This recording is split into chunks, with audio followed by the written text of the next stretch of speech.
everyone. I'm going to go ahead and share some slides and we'll go ahead and get started. Okay, so welcome to Disrupting Perfectionism, a tool for liberation. Again, I'm Nike. I'm an inclusion consultant and educator. My background is special education, and I also work with organizations, creators, and educators to build communities that are actually rooted in equity, care, and intentional strategy. So my work lives at the intersection of education, advocacy, and healing. And I really believe that creating safer and braver spaces requires us to get honest about the ways that we've internalized systems like perfectionism and to practice something different. So I'm really grateful to be here with y'all today and dive into one of my favorite topics to talk about.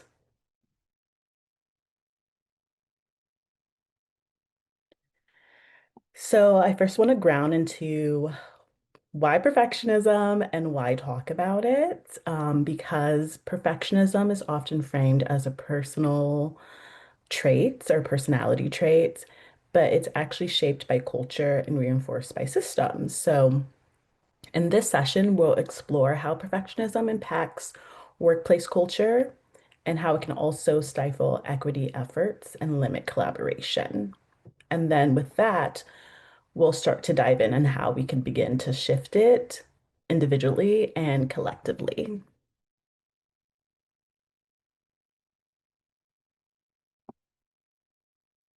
So, I first want to start with a reflection. I'm all about reflections. And you could write this in your phone's app, notes app. You could write it on a piece of paper, but I want you to think about what does perfectionism mean to you? And then these are some other questions that can help prompt your thinking about perfectionism. So we'll just take a couple of minutes. I had 5 minutes, but we'll go ahead and do about 3 minutes on what perfectionism means to you. And I'll do a minute um, countdown. So I always like to start with a reflection just because perfectionism can mean so many different things to each one of us. Um, and so I just like to ground into your own personal understanding of perfectionism and how you've experienced it in your life because we've all experienced it differently.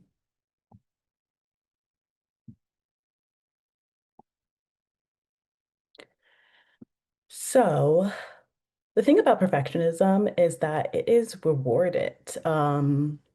Culture rewards it. In many workplaces and communities, perfectionism is framed as a strength, and it's often seen as a marker of high standards, strong ethics, and ambition. You've probably heard folks say, I just really care about doing things right. I have high standards for myself. I have high standards for others. I'm a bit of a perfectionist. And the thing about perfectionism is that it really isn't innate. It's a learned and reinforced by systems that value control, compliance, and performance over humanity. Like when we are babies, we are our true, authentic, messy selves. Really, you start seeing perfectionism when kids start school, when it's expected, sit like this, speak at this time, nap time is this time, snack time is this time, right? That's more so to create a certain culture. And again, when folks say, I'm a perfectionist, right? Again, we think it's a characteristic that, oh, that's just like a personality trait that you have. It's almost like saying, oh, I'm messy. Oh, I like the color yellow.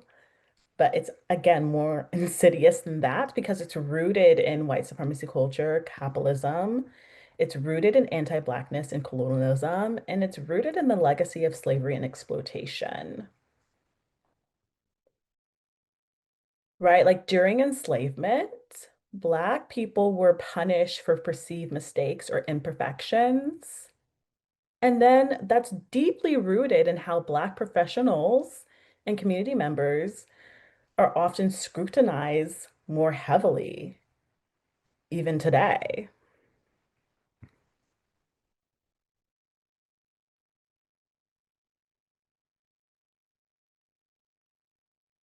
So this is from Tema Okon, The White Supremacy Culture, where she talks about the different pillars of white supremacy culture. And she says that perfectionism is a product of white supremacy culture. It is the belief that there is one right way and that you can achieve it if you just try hard enough.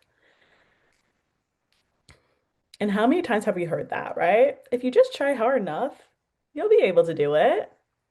And again, for certain things, sure, but not if the standard keeps changing and keeps moving. Not even necessarily moving up, moving right, moving left. And having this mindset rewards productivity over rest, correctness over curiosity, and appearance over substance. It's also just not personal, it's political and economic.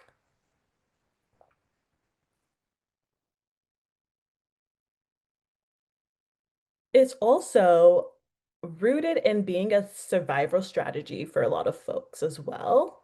Um, that probably has been passed down through the generations.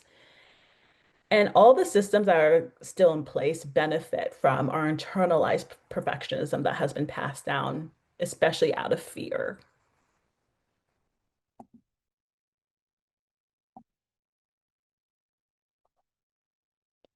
So I always say perfectionism is a social tool for control.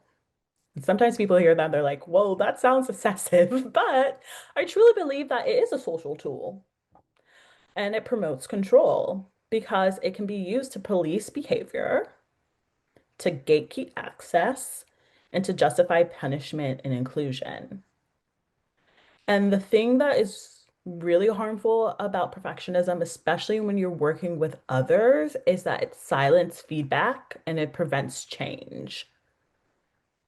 If you're too fearful to say anything, um, because you won't be perceived as a certain standard, then you won't even be willing to share feedback, right? If you're sharing feedback and you know the response is going to be, don't take it personal, that's very discouraging about talking about it in the first place. And that discouragement then prevents change.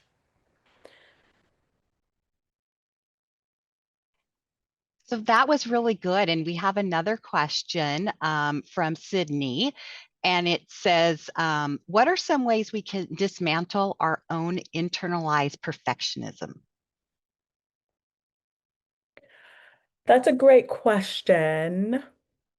That I do every single day, which is constantly affirming that you're unperfect and embracing the mistakes that you do make.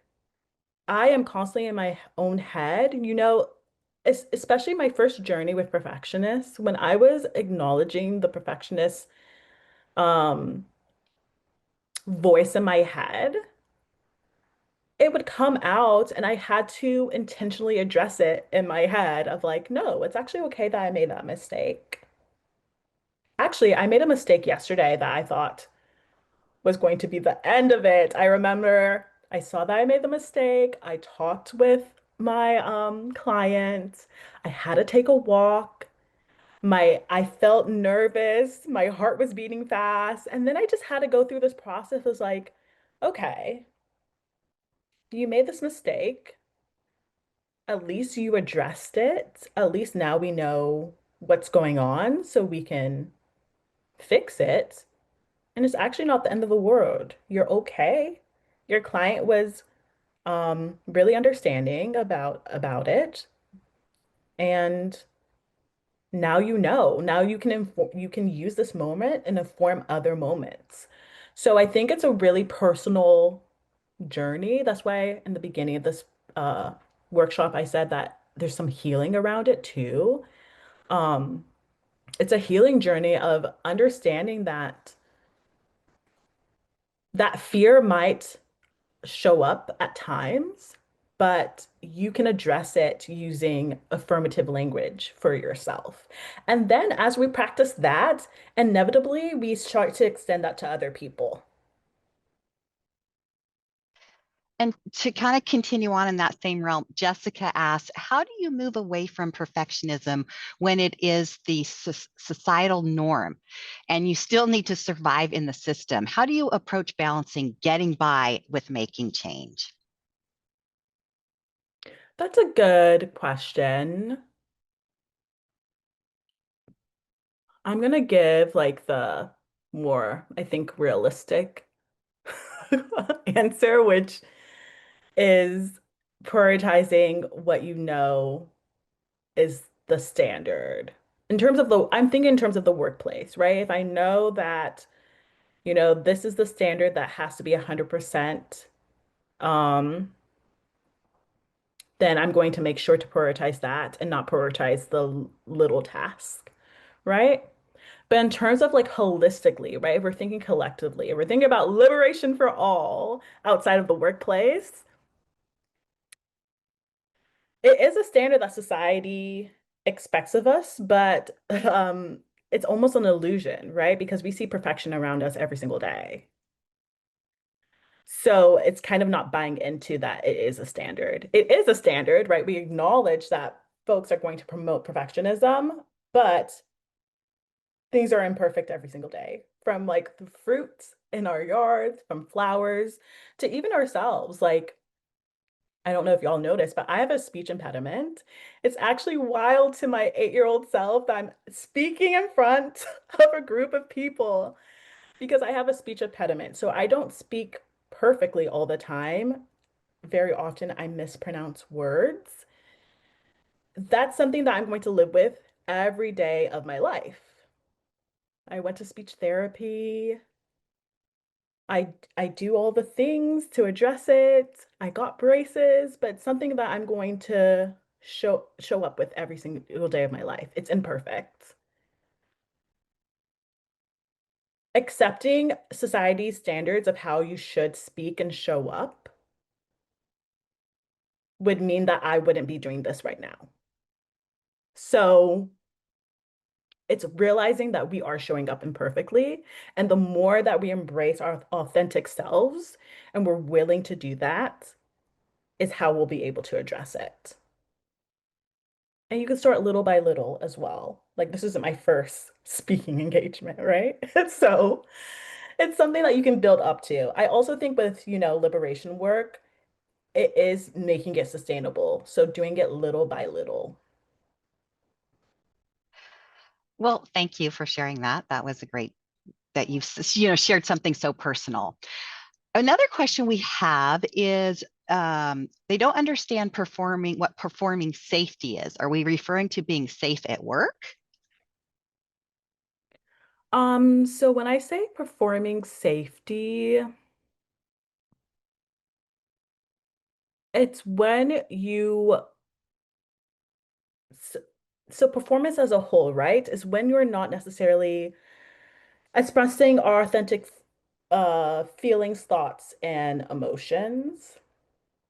So it might be when I feel very upset in the moment, right? I'm not going to share that I'm upset because I want to make sure that because there's a standard of professionalism, that folks don't know I'm upset. So I'm like putting a smile on my face, right?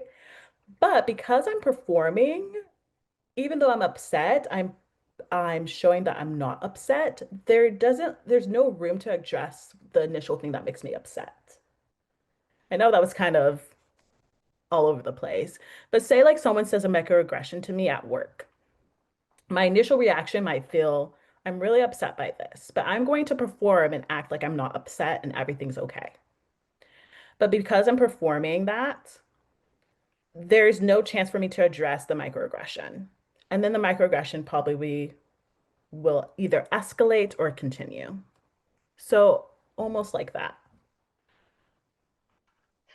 All right, so Michelle has a question regarding isms versus phobia and how the meanings seem to have changed for phobia. It used to mean a fear of something, now seems to be considered racism. Just wondering your take on that. It used to be a fear of something. Oh, how phobia used to be a fear of something. Now it's seems to be considered racism. Okay, I'm going to try to answer how I think you're saying it, but I think it's all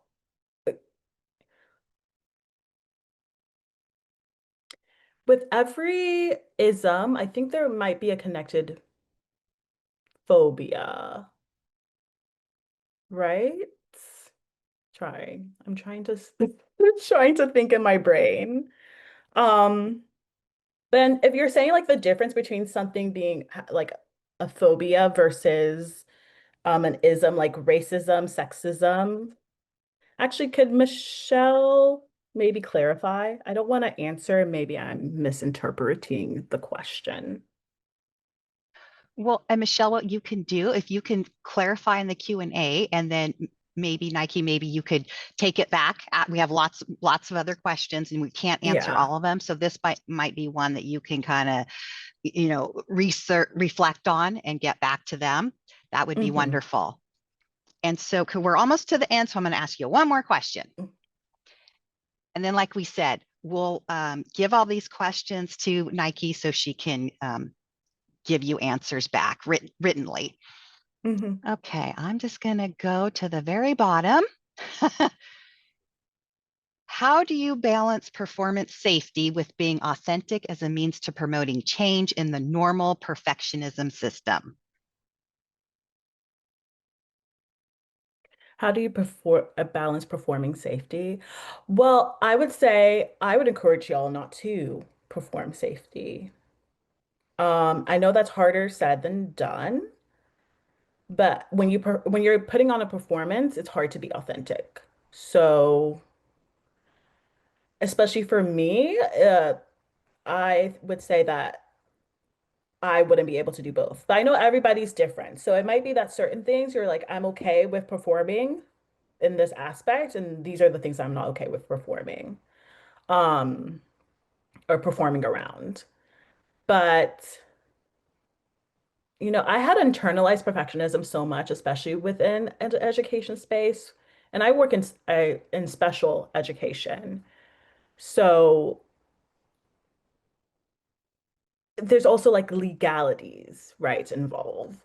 Um, and at a certain point, I was just like, I'm not going to ride the boat. I'm just going to go to work, do what I need to do. But then I also saw that students, especially students of color, Black students, weren't getting um, what they needed in education, even though there was like a legal responsibility. And so at a certain point, I just couldn't perform not rocking the boat. I had to rock the boat. Um, so I think in promoting change, again, we can't be performing all the time. Now, there are moments where like you have to protect yourself and your individual self in terms of performing. But at that point, that's when you center your safety and maybe you're not promoting change at the time. I think there are moments where it's like I have to prioritize myself, so I can't be on the front line of change. But then that's another thing. That's when, okay, I have to perform safety at this time. So I'm not going to speak up. I'm not going to share this identity. I'm not going to share this thought I have. So that's how I would address that. Well, great. Thank you so much for spending the last hour and a half with us. We so appreciate the information you shared. We do have, if you guys have questions for continuing education, um, check the session details and resources to see if this session is eligible for SHRM, continuing education credits, or OSPI clock hours. For other certifying societies and organizations, contact the organization directly to see if this content qualifies for continuing education credits. And remember, session and speaker details can be found in the Zoom event space. So once again, we would like to thank um, Nike so much for being here. It was a wonderful time. You really gave us so much to think about. So thank you again, and we look forward to hearing from you in the future, because I think everyone would say that you know it was a very enlightening. You gave us time to reflect, and that's very, very important. So thank you. And don't forget, everyone, to make sure you do the surveys, because speakers would love to understand if this content has resonated with you and how we can improve. So will receive the daily survey. So just take a moment to give feedback, which would be very helpful. And then don't forget, so up next with Carlos Juliana at 10:30, they have digital inclusions in the workplace. So that's what's coming up at 10:30. And then at noon today, you can check out the expo space and connect with our statewide business resource groups and the Office of Equity next week. So again, Nike, thank you so much for being with us today. We so appreciate your time. Thank you for having me.